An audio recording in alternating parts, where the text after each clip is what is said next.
is Cecil B. Moneygetter, host of Money Talks, a new financial news upload that is laser focused on digital finance, cryptocurrencies, robotics, electric vehicles, stocks, the cannabis industry, and much, much more. Tune in and join us every Monday, Wednesday, and Friday at 7 p.m. Eastern on our Information Meets Execution YouTube channel as we bring you financial news uploads, one trending topic at a time. And don't forget to stay listening, because money talks. Good evening. Today is Wednesday, July 17th, and you're watching Money Talks. First up, in technology news, which stocks are ready to benefit from the U.S. chip crackdown on China? The Biden administration's escalating restrictions on China's access to high-end semiconductors and technology, along with the potential for higher tariffs under the future administrations, have stirred significant concern among investors. However, amid the broad headwinds facing many companies, J.P. Morgan analyst Samik Chatterjee has identified a select group of tech stocks that could stand to benefit from these geopolitical tensions. First, Flex Ltd. Flex is strategically positioned to benefit from the changing geopolitical landscape, Chatterjee notes. With heightened restrictions on China, Flex's extensive manufacturing capabilities outside China become increasingly valuable.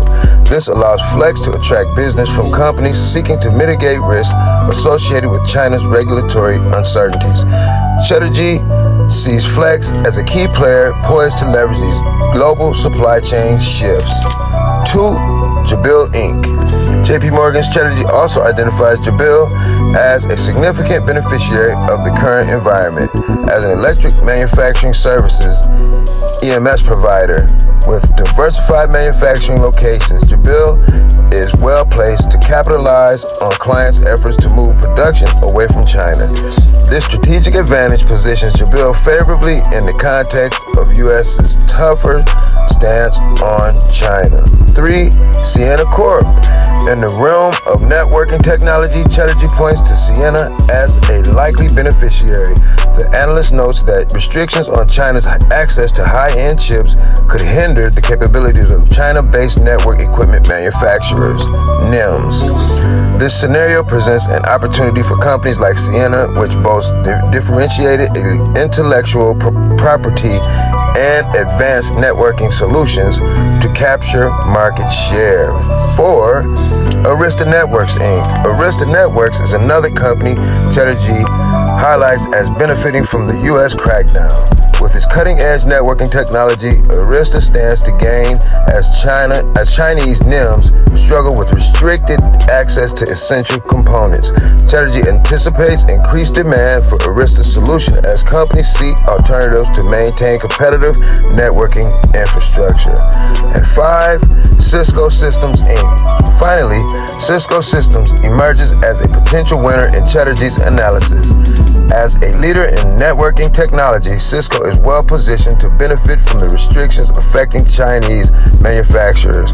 Chatterjee expects Cisco to see enhanced market opportunities due to its robust portfolio of networking equipment and services, which can serve as viable alternatives for restricted Chinese competitors.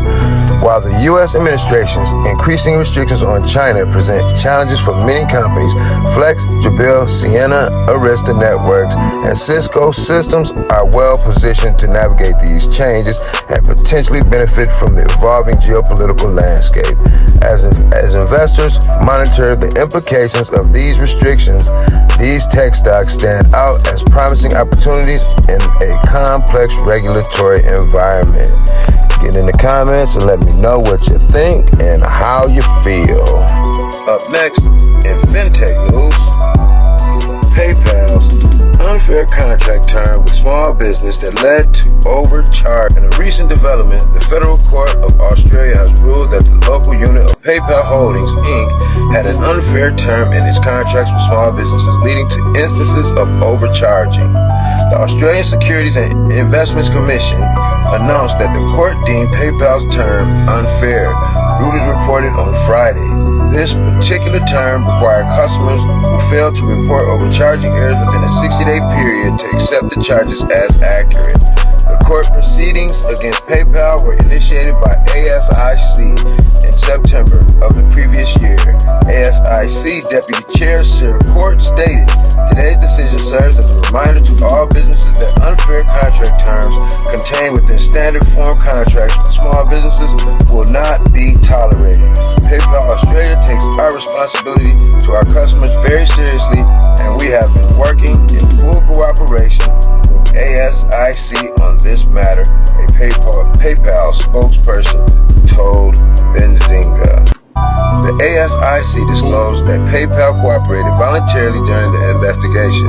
The company acknowledged that the terms was unfair, agreed to the court's declarations, and voluntarily removed the term from its contracts on November 8, 2023. The court has also ordered PayPal to pay ASIC's litigation costs. This ruling comes at a time when PayPal is undergoing a transition phase. The company's new leadership and strategy are expected to drive long-term profitable growth. The company's stock closed at $59.51 on July 5th, 2024, down 0.22% from the previous close. On Wednesday, PayPal closed at $59.64 and was trading at 0.23% lower at $59.50 during Friday's pre-market, according to Benzinga Pro. Get in the comments and let me know what you think and how you feel.